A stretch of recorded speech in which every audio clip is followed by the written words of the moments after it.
Rita.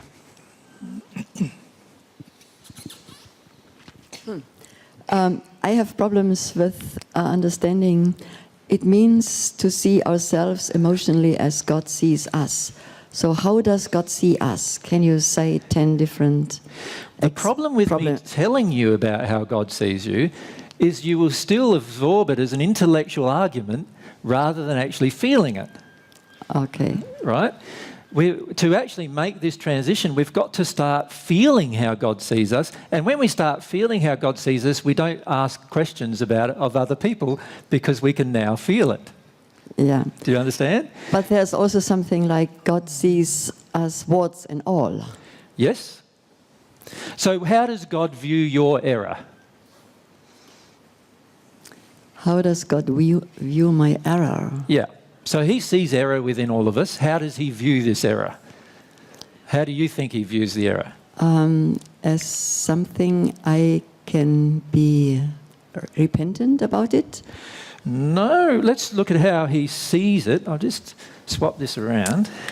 Let's look at how he sees it rather than what you've got to do about it. Because you just told me what you think you've got to do about it rather than how God sees it. So what I'll do is I don't know, can I do that? It's just a bit stiff.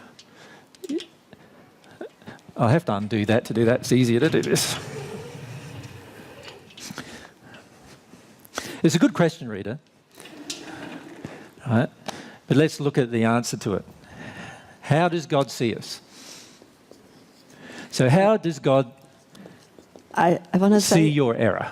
I want to say on the natural love path, I had all those beautiful things, how I am and who I am, and it was really uplifting. And I agree with all that. So God sees the beautiful creature that you are, yeah.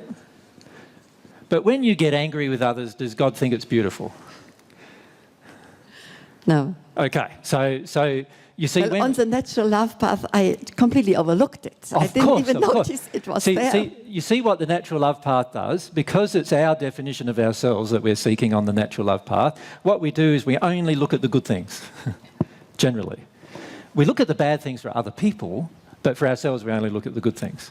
That's how we treat things with the natural love path. God does see us as a beautiful creature, but how does he see the anger in us? What does he feel about the anger that's within you? Can you tell me? Can you see? You can't tell me. I am distancing myself from him as soon as I am angry. And so what does God feel about that? I'm not sure if he feels sad. Well, no, you're now guessing. Yeah. Because you don't feel what God feels about it, Yeah. Can you see? And this is the problem we have, is that we don't actually feel what God feels about things. We try to guess what God feels. And that's a big part of our problem, because we're guessing, but we don't actually believe it. So let's look at there's a difference between what we feel about that question and what we think about that question. Now, what do you think about that question? Well, how does God feel about your anger? Let's put that as the topic. How does God feel about your anger? We think that God feels what? What do you think God might feel? Distant. God feels distant, you think? Okay. Just write down anything you feel God feels. I never thought about how God feels. Exactly. A lot of times we don't need to think about it because it's impossible to actually think about what somebody feels. You have to actually feel what somebody feels to know. But we often think things. So we often think that God gets angry with us for being angry, which is a bit hypocritical when you think about it. But anyway, we often believe that, do we not, as human race? We feel that God feels... Sorry? What was that? Disappointed is a good one, yeah. Disappointed. Yep. Well, see, yeah, some of us think that God feels compassion. Notice some of these are very different to others. Can you see when we think, we are not very logical? The irony is that we pride ourselves with using our mind to be logical. But can you see, we think, wow, there's quite a few different things, I think, some of which are completely opposites to each other. And the reason why we have to use our mind to sort all this out is because we do not know what God feels about us when we're angry. Can you see that? If we knew what God feels about us, we'd actually feel it every time we're angry, because we can communicate with God through our feelings, so we would know. So does God feel love for us when we are angry? Yes, God does feel love for us. So if I then feel annoyed about myself because I have So noticed my anger. when you feel angry with yourself for being angry, which many of you do feel, you get really annoyed that you're actually angry, you are out of harmony with how God feels about you when you're angry. Can you see that? And in that place, you're not being humble. By our definition of humility being we emotionally feel what God feels about us at any point in time, we are not humble in that place. When we're angry with ourselves about being angry, or angry with ourselves that we were unsuccessful, or angry with ourselves, God doesn't feel that. God feels love, compassion, kindness, understanding.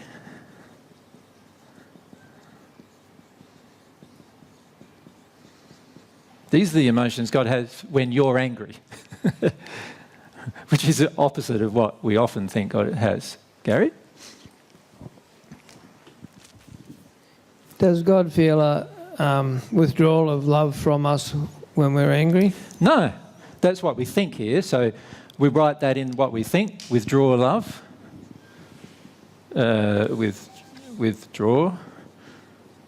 withdraws love. Can you see how these are the things often that aside from that one, these are the things often that our parents react when we're angry? Can you see that? And so we think God's going to act in the same manner as our parents, or then somebody comes along like AJ and has a talk to you about God and God's feelings about you. And so we talk about the feelings God actually has, these ones. And so then when I ask you the question, what do you feel God feels when you're angry? You then ream those off of your mind, which is the only part of you that these things have entered. It's like going to a school, learning things by memory, and then when you're asked a question, saying it all back, regurgitating it. That's how we are so loose to learning on the planet, is it not? Many of you got your university degrees by doing exactly that. Reading some books, listening to some lectures, writing some things down, and then regurgitating it when there was a need for it to come back. And how good you were at regurgitating it made you get a distinction compared to a pass or a fail. Right? Give up regurgitation. Nothing ever tastes good regurgitated. Haven't you noticed that? You're basically eating somebody else's or your own vomit. That's what regurgitation is it not? Let's be frank about regurgitation. We've got to stop regurgitating. Even what you hear from me needs to be stop regurgitating it. Stop parroting it as if we understand. We either feel it or we do not feel it. So we could say, well, Jesus told me that God feels love, compassion, kindness and understanding when I'm angry, that God feels those feelings for me. That's what Jesus told me. I don't believe a word of what he's saying. I feel what God feels is distant, angry, disappointed, and withdraws her love as a result of me getting angry. In other words, God punishes me when I get angry. That's what I feel. It's really immaterial what we think. The material point is what we feel. Gary? I meant, does God feel a withdrawal of love from us when we're angry? On the opposite end? Yes, Yeah. Certainly. Whenever we're angry, we automatically withdraw love from all people, not just from God. So God certainly feels no love coming from us in that moment. Certainly. Is God upset about that? No. God has compassion, kindness and understanding about that. Does it make sense? But certainly every single time we are angry or in fear, we withdraw love from every single thing in our environment in that moment. Love is no longer present. This is the main cause of many of our personal emotional injuries as children. Every time our parents were angry or afraid, we no longer felt loved in that moment. And because we no longer felt loved in that moment, we were confused. And often our parents then said to us, or chose to demonstrate to us through our or their actions, that we actually were at fault for that particular thing, that we were the person to blame for the withdrawal of love in that moment. And so we were often even blamed or punished for them withdrawing love from us. And so we even believe God does that as a result. If we go to Jen up the back there, just in blue. Yep.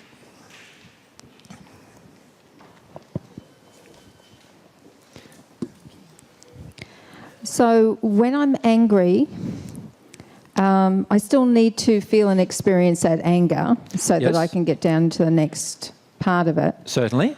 But I also need to be loving, kind, compassionate, and understanding Of yourself. of myself, that I need to go through this so that I can become a better person and open myself up more to God. Yes. It doesn't mean to dump it on everybody else, but understand that every time you're angry, which is already in a way a dumping on other people anyway, so you're already doing it, we need to understand that God feels these things, and eventually we will actually feel the same way about ourselves as God feels about our anger. So you know how many people in different religious denominations around the earth, whether they be Christian or not, they all have this idea that God punishes you for certain actions. That's because they don't feel God. It's because they think of God, and they think that that's what God must be. Because if they felt God, if they actually could feel God's emotions for them, they would realise that in that moment they don't feel anger or disappointment or disapproval or withdrawal of love from God. They only feel things about themselves. You'd be able to tell the difference between those two states. Does that make sense? Yeah. I think I know I am still very angry. When you said earlier about all the religions that have led us away from the way of God, Yep. I feel very angry with God because, I've had all these teachings from everybody else, and to me it's like this God's way didn't work, and I'm being punished for all the sins of the past generations. But can you see in how your anger with God is almost illogical? While it's something you need to feel, it is almost illogical in the sense that God never created these other ways. Man did. Man wanted to create man's definition of God. And so man, in his arrogance, decided he'd come up with one way. Let's call it science, or let's call it evolution, or let's call it atheism, or let's call it Christianity, or let's call it the Muslim faith, or let's call it Hindu or Buddhist, or let's call it, anything that you can think of that man can pursue, right down to tantric sex as a god. Like all sorts of things man creates as a god, and they are all man's way, thinking it's man's way to God. Many of them do believe they are man's way to God. In the case of some of them, like atheism, they don't believe there's a God, so that even takes the whole expression a little further, but it's still the same kind of thing in the sense that it's still a belief system that prevents them from fully embracing themselves and fully embracing their creator.